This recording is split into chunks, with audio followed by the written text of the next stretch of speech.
the magic word. Here in the secret kindergarten, the world's best show for kids is starting. The secret kindergarten radio show.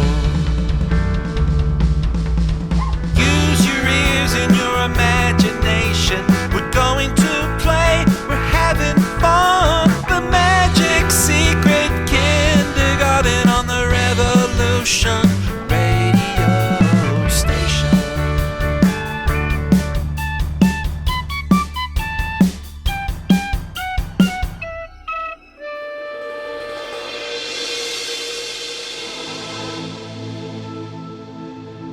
Hello, and welcome back to the Secret Kindergarten. I'm your host Gino, and this show is for all the kids out there, all the young children, and the young at heart. And today, we're going to get straight into it. I've got a big, fat story to tell you, and it's going to bring us to the bottom of the hour. So buckle up, buckaroos.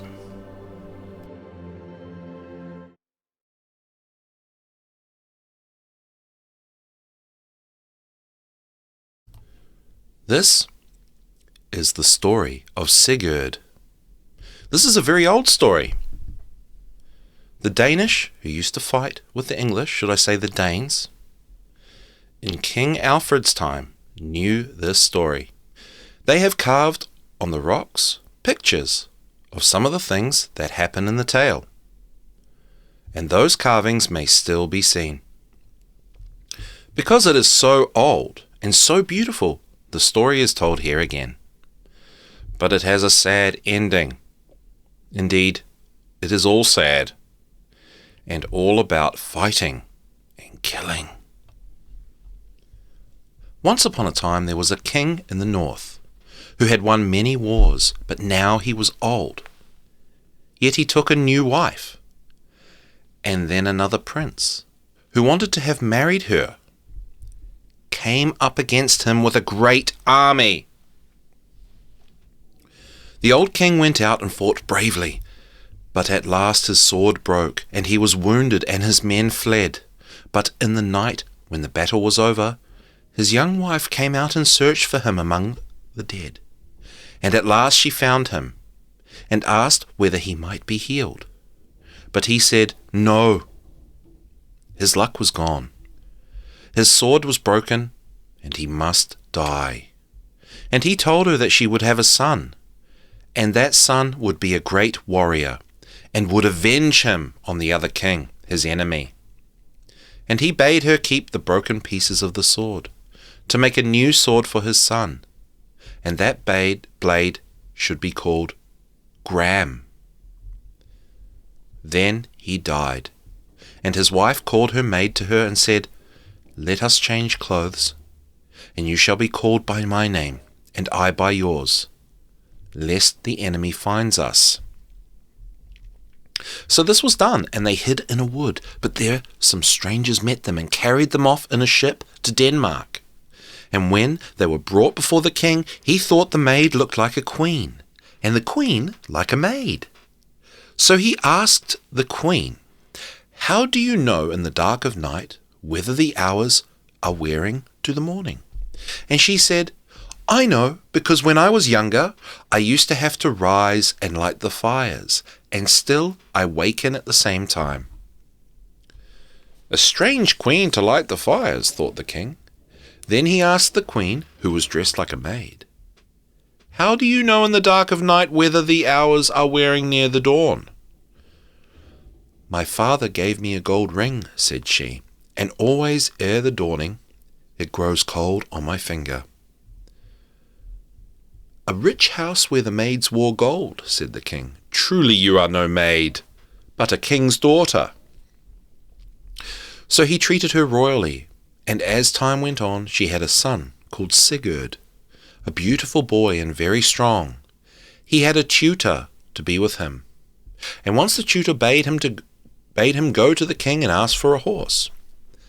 Choose a horse for yourself, said the king. And Sigurd went to the wood, and there he met an old man with a white beard, and said, Come, Help me in horse choosing." Then the old man said, "Drive all the horses into the river and choose the one that swims across." So Sigurd drove them, and only one swam across. Sigurd chose him. His name was Grani, and he came of Sleipnir's breed, and was the best horse in the world. For Sleipnir was the horse of Odin, the god of the north, and was as swift as the wind. But a day or two later his tutor said to Sigurd, "There is a great treasure of gold hidden not far from here, and it would become you to win it." But Sigurd answered, "I have heard stories of that treasure, and I know that the dragon Fafnir guards it, and he is so huge and wicked that no man dares to go near him." "He is no bigger than other dragons," said the tutor. "And if you were as brave as your father, you would not fear him." "I am no coward," says Sigurd. "Why do you want me to fight with this dragon?"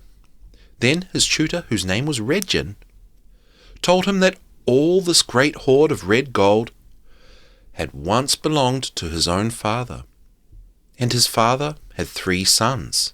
The first was Fafnir, the dragon. The next was Otter, who could put on the shape of an otter when he liked. And the next was himself, Regin, and he was a great smith and maker of swords. Now there was at the time a dwarf called Andvari, who lived in a pool beneath a waterfall, and there he had hidden a great hoard of gold. And one day Otter had been fishing there, and had killed a salmon and eaten it, and was sleeping, like an otter, on a stone. Then someone came by and threw a stone at the otter and killed it, and flayed off the skin, and took it to the house of Otter's father. Then he knew his son was dead, and to punish the person who had killed him, he said he must have the otter's skin filled with gold and covered all over with red gold, or it should go worse with him. Then the person who had killed Otter went down and caught the dwarf, who owned all the treasure, and took it from him. Only one ring was left, which the dwarf wore, and even that was taken from him. Then the poor dwarf was very angry, and he prayed that the gold might never bring any but bad luck to all the men who might own it forever. Then the otter skin was filled with gold and covered with gold, all but one hair, and that was covered with the poor dwarf's last ring. But it brought good luck to nobody. First, Fafnir, the dragon, killed his own father, and then he went and wallowed in the gold, and would let his brother have none, and no man dared to go near it. When Sigurd heard the story, he said to Regin, "Make me a good sword, that I may kill this dragon." So Regin made a sword, and Sigurd tried it with a blow on a lump of iron, and the sword broke. Another sword he made, and Sigurd broke that too. Then Sigurd went to his mother and asked for the broken pieces of his father's blade, and gave them to Regin. And he hammered and wrought them into a new sword, so sharp that fire seemed to burn along its edges. Sigurd tried this blade on the lump of iron, and it did not break, but split the iron in two. Then he threw a lock of wool into the river, and when it floated down against the sword, it was cut into 2 pieces. So Sigurd said that sword would do. But before he went against the dragon, he led an army to fight the men who had killed his father, and he slew their king, and took all his wealth, and went home. When he had been at home a few days, he rode out with Regin one morning to the heath where the dragon used to lie. Then he saw the track which the dragon made when he went to a cliff to drink, and the track was as if a great river had rolled along and left a deep valley. Then Sigurd went down into that deep place and dug many pits in it, and in one of the pits he lay hidden with his sword drawn. There he waited, and presently the earth began to shake with the weight of the dragon as he crawled to the water. And a cloud of venom flew before him as he snorted and roared, so that it would have been death to stand before him. But Sigurd waited till half of him had crawled over the pit, and then he thrust the sword Gram right into his very heart. Then the dragon lashed with his tail till stones broke and trees crashed about him. Then he spoke as he died, and said, "Whoever thou art hast slain me, this gold shall be thy ruin, and the ruin of all who own it." Sigurd said, "I would touch none of it, if by losing it I should never die. But all men die, and no brave man lets death frighten him from his desire. Die thou, Fafnir." And then Fafnir died. And after that, Sigurd was called Fafnir's Bane and Dragon Slayer. Then Sigurd rode back and met Regin, and Regin asked him to roast Fafnir's heart and let him taste of it. So Sigurd put the heart of Fafnir on a stake and roasted it, but it chanced that he touched it with his finger, and it burned him. Then he put his finger in his mouth, and so tasted the heart of Fafnir. Then immediately he understood the language of birds, and he heard the woodpeckers say, "There is Sigurd roasting Fafnir's heart for another, when he should taste of it himself and learn all wisdom." The next bird said, "There lies Regin, ready to betray Sigurd, who trusts him." The third bird said, "Let him cut off Regin's head and keep all the gold to himself." The fourth bird said, "That let him do, and then ride over Hindfell to the place where Brynhild sleeps." When Sigurd heard all this, and how Regin was plotting to betray him, he cut off Regin's head with one blow of the sword Gram. Then all the birds broke out singing, "We know a fair maiden sleeping. Sigurd, be not afraid. Sigurd, win thou the maid. Fortune is keeping. High over Hindfell, red fire is flaming. There doth the maiden dwell. She that should love thee well, meet for thy taming.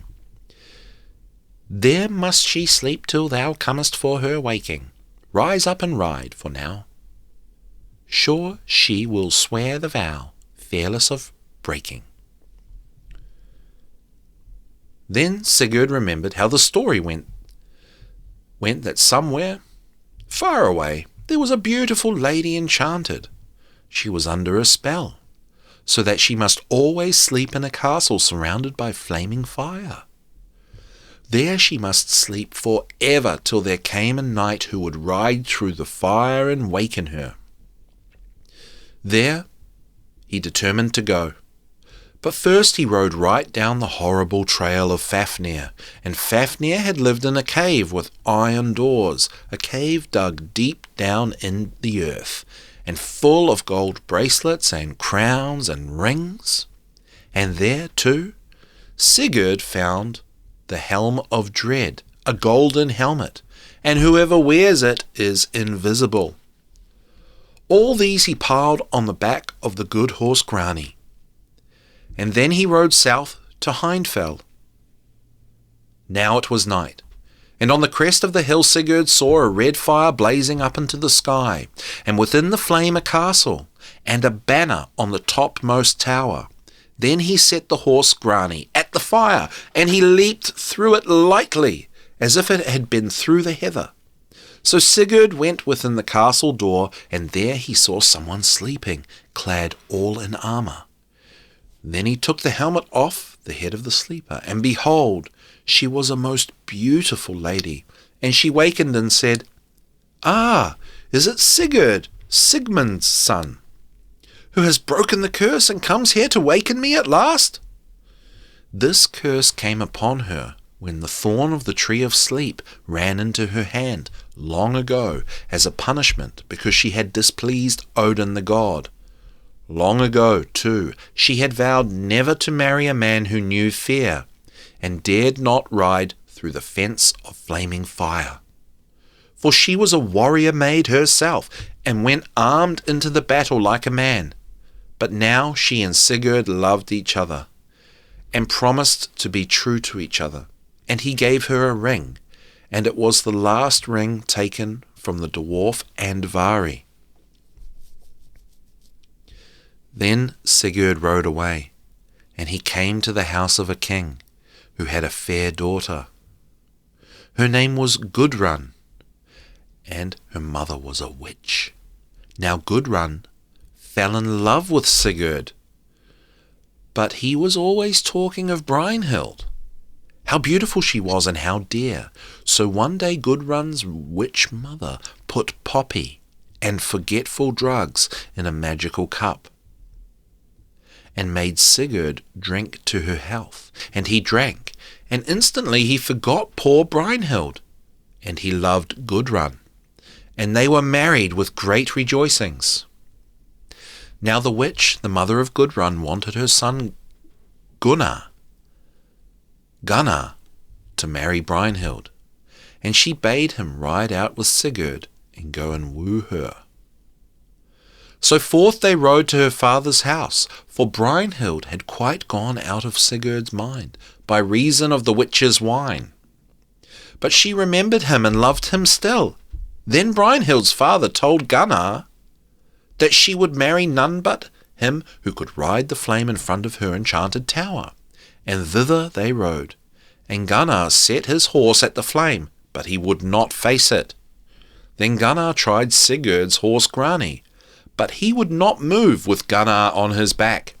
Then Gunnar remembered witchcraft that his mother had taught him, and by his magic he made Sigurd look exactly like himself, and he looked exactly like Gunnar.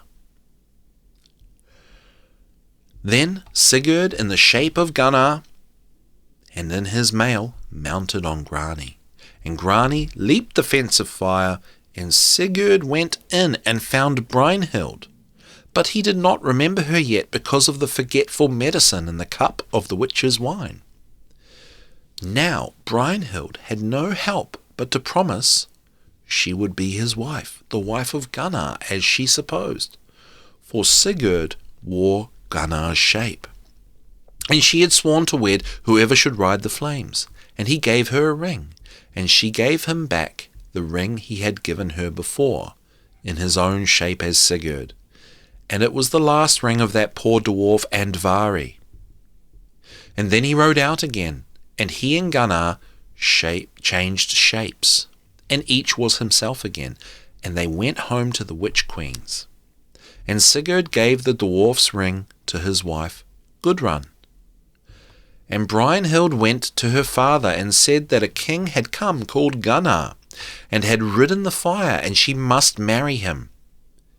Yet I thought, she said, that no man could have done this deed but Sigurd, Fafnir's bane, who was my true love.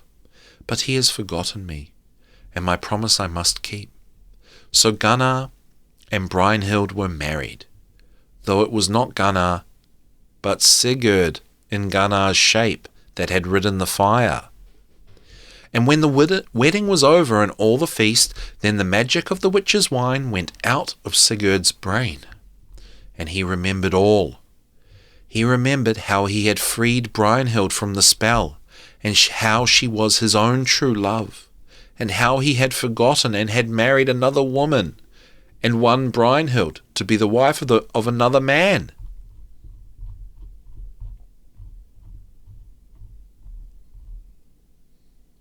But he was brave, and he spoke not a word of it to the others to make them unhappy. Still he could not keep away the curse which was to come on everyone who owned the treasure of the dwarf Andvari and his fatal golden ring. And the curse soon came upon all of them. For one day, when Brynhild and Gudrun were bathing, Brynhild waded farthest out into the river, and said she did that to show she was Gudrun's superior.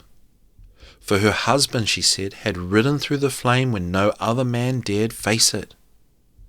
Then Gudrun was very angry, and said that it was Sigurd, not Gunnar, who had ridden the flame, and had received from Brynhild that fatal ring, the ring of the dwarf Andvari. Then Brynhild saw the ring which Sigurd had given to Gudrun, and she knew it, and knew all, and she turned as pale as a dead woman, and went home. All that evening she never spoke. Next day she told Gunnar, her husband, that he was a coward and a liar, for he had never ridden the flame, but had sent Sigurd to do it for him, and pretended that he had done it himself. And she said he would never see her glad in his hall, never drinking wine, never playing chess, never embroidering with the golden thread, never speaking words of kindness. And then she rent all her needlework asunder and wept aloud, so that everyone in the house heard her. For her heart was broken, and her pride was broken in the same hour. She had lost her true love, Sigurd, the slayer of Fafnir, and she was married to a man who was a liar. Then Sigurd came and tried to comfort her, but she would not listen, and she said she wished the sword stood fast in his heart. Not long to wait, he said, till the bitter sword stands fast in my heart, and thou wilt not live long when I am dead. But, dear Brynhild, live and be comforted, and love Gunnar thy husband, and I will give thee all the gold, the treasure of the dragon Fafnir. Brynhild said, It is too late. Then Sigurd was so grieved, and his heart so swelled in his chest, that it burst the steel rings of his shirt of mail. Sigurd went out, and Brynhild determined to slay him. She mixed serpent's venom and wolf's flesh, and gave them in one dish to her husband's younger brother, and when she had tasted them, he was mad. And he went into Sigurd's chamber while he slept, and pinned him to the bed with a sword.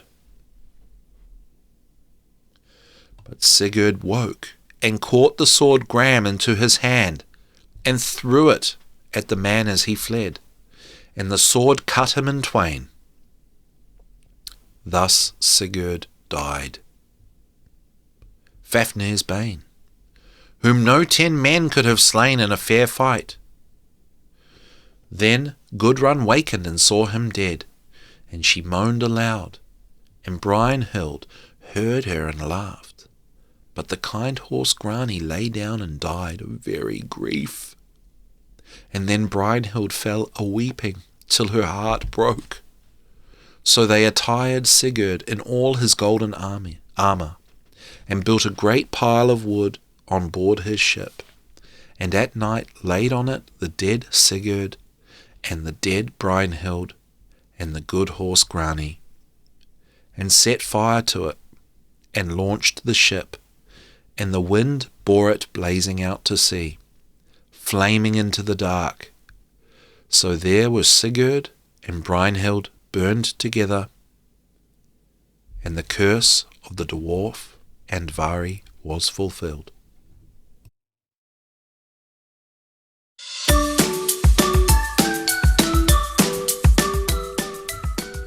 Boy, that was a big fat story. Woo! That's a very, very old story. What did you think of that? What do you think about listening to stories instead of watching TV, Instead of watching YouTube? Funnily enough, you can find my show on YouTube if you like. But there's nothing to watch. What do you think of that?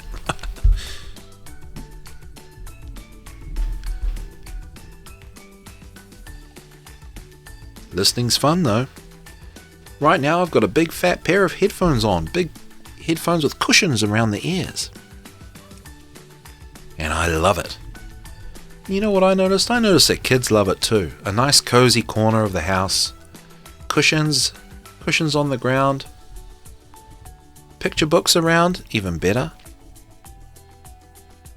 Sitting and listening while doing some drawing. You kids out there love that. I wonder if Mummy and Daddy can set that up for you in their home. Because that's way better than TV. And you know what I noticed? I noticed you kids actually stay there for longer, drawing and listening, than watching TV. Do you think you can ask Mummy and Daddy to do that for you? It's good for your little brains! And I also wonder how many of you kids out there are actually kids listening to this. My guess is there's probably 4 or 5 of you, and it means the world to me. And it means the world to me that, people on Revolution Radio are listening too. You guys out there, I love you all. Thanks for tuning in. Hope you enjoyed the story. I love you. Bye.